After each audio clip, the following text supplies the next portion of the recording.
వెనకాల ఏమనుకుంటారనే జ్ఞానం కూడా ఉండాలి కదండి, మనుషుల దయ కూడా ఉండాలి కదా.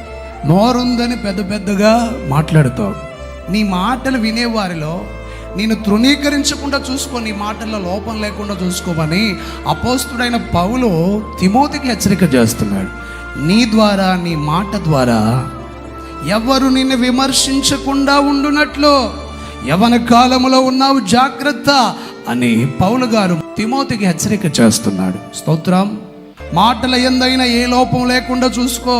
కొన్ని తల్లిదండ్రులు కూడా చెప్పాలి, తల్లి చెప్పాలమ్మా, ఎంత ఒకవేళ నీ కుటుంబంలో నీది పెత్తనం కొనసాగినంత మాత్రాన నోరుందని అన్నీ పెట్టుకొని మాట్లాడమాకు.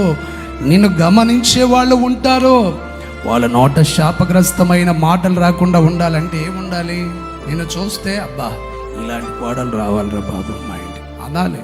మనుషుల దయ ఉందా లేక వెనకాల విమర్శ ఉందా?